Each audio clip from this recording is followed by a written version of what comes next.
If you're over 40 or 50, have you ever wondered if life is going to go downhill from here? For me, that dip happened when I was 40. It was an invitation for me to relook at life and realize that the old stories didn't fit anymore. In this video, we'll explore how the three different perspectives from Western psychology science, ancient Chinese philosophy, and indigenous wisdom can actually help us shape our second half of life. I invite you to stay on. Hi, I'm Joyce Lee. Welcome to the Fullness of Life channel. This is the PhD Grandma's Guide to a resilient and flourishing life through simplicity. Now, to explore that Western science perspective, let's go to a psychiatrist's office. Dr. Viktor Frankl, in his book Man's Search for Meaning, he recorded a story. Well, Frankl is a Holocaust survivor and a psychiatrist. And in the story, he told of an old physician came to his office severely depressed because he just lost his wife of a long time, and the wife has been everything to him.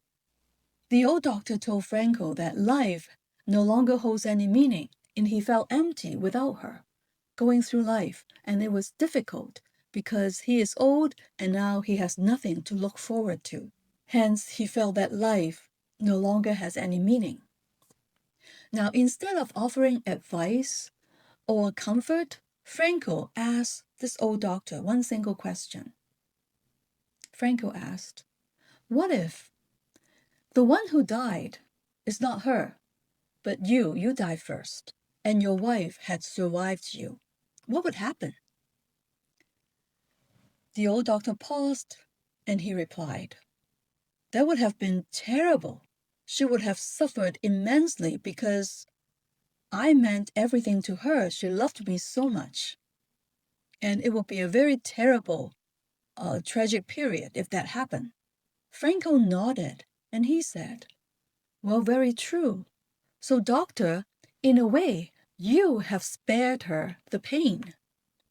But now you must bear the grief in her place." The doctor paused as if a light bulb went off. He then stood up and shook Frankl's hand. He left quietly, lighter than when he came in. His sorrow was still there, but it was no longer meaningless. His suffering became an act of love. It is the final gift from him to his wife. In that moment, he found a new purpose, that is, to carry her suffering with dignity that she would never have to.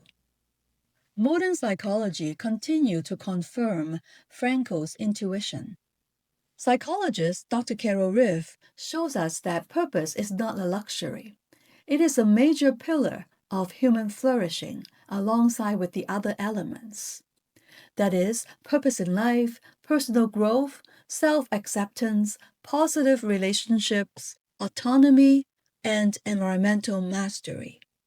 In her research, during midlife, purpose usually dips because as old goals fade and new ones haven't been formed yet.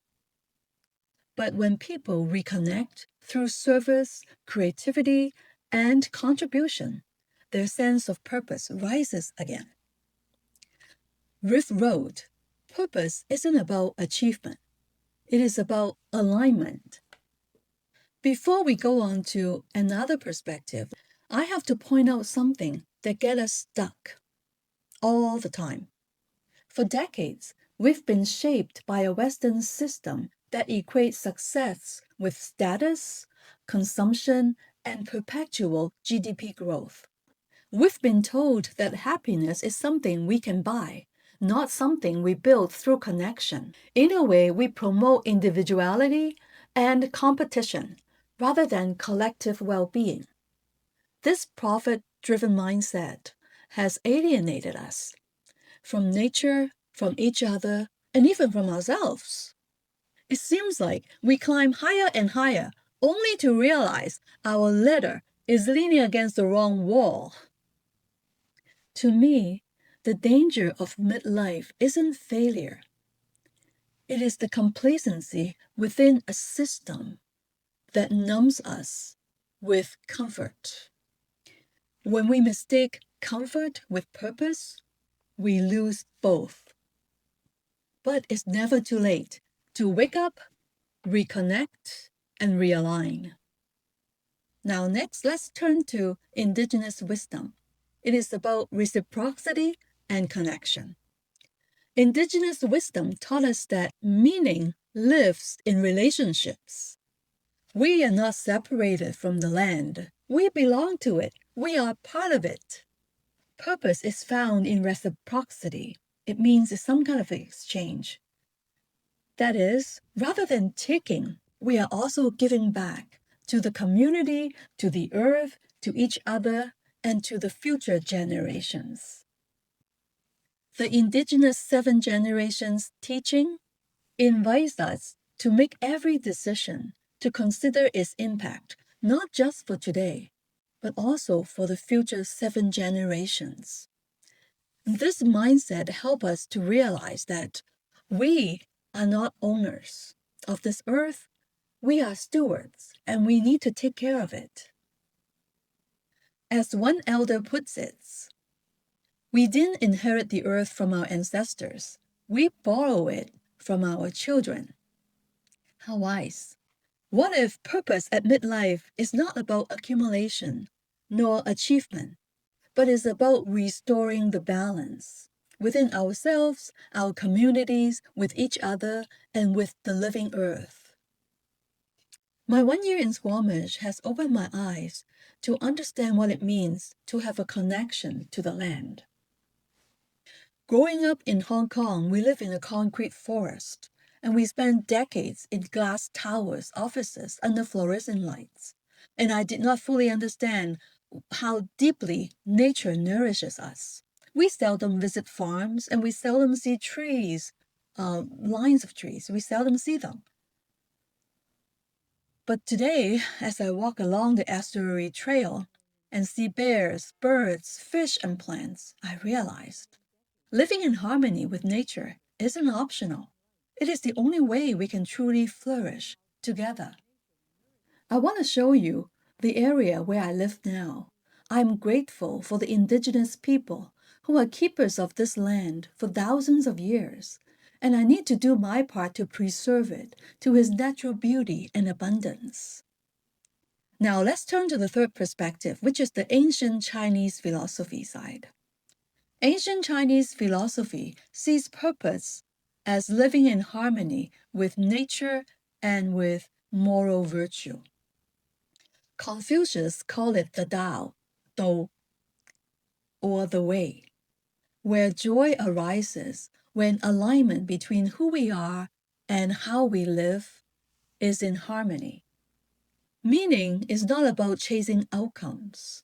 It is about the cultivation of benevolence, generosity, and righteousness. We have Chinese words for it. Said 仁義道德.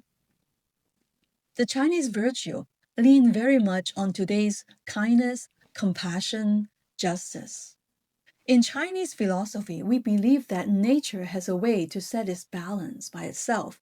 That's why when things go extreme, there is a force to bring it back to its optimal. So even the late Kung Fu star, Bruce Lee, got that. And he's saying, let's be water. This is about maintaining harmony, flexibility, and going along rather than forcing. Be water encourages us to flow with life, and that's how we become strong and flexible. Meaning is not something we have to chase after. It is something that naturally unfolds when we live with integrity and compassion. Purpose is not a goal or destination. It is the reason for being, according to the Japanese Ikigai. It also shares the belief that meaning unfolds when we live our life with integrity, compassion, and balance, moment by moment. You can also check out my other video on finding your purpose when feeling lost. So how do we put these pieces together? Western science in psychology reminds us that purpose sustains our psychological well-being. Indigenous wisdom teaches us that purpose grows in relationships. Ancient Chinese philosophy encourages us to live in harmony with nature and with integrity. Together, they reveal a deeper truth. The purpose puzzle isn't about one big solution. It is about reconnecting what Western culture has pulled apart. Head and heart, work and rest, humanity and the earth. In reality, our hustle culture pushes us through deadlines, promotions, notifications, and endless pursuits, and then we crash. Eventually, a deeper question arises. Where is my life going now? If you're over 40, 50, or 60 and wondering, what is next for me? This is your invitation to a reawakening. We spent years building success, and now it is time to build significance, to stop chasing and start aligning. Because purpose isn't found in doing more, it's found in doing what matters most. The second half of life isn't about adding more to it, it is about restoring connections. The connection to yourself, to others, and to the living earth. What is that significance that you are ready to contribute? It is my privilege to share this message with you. I would like to walk alongside you as you discover more meaning and purpose in the second half of your life. See you until next time.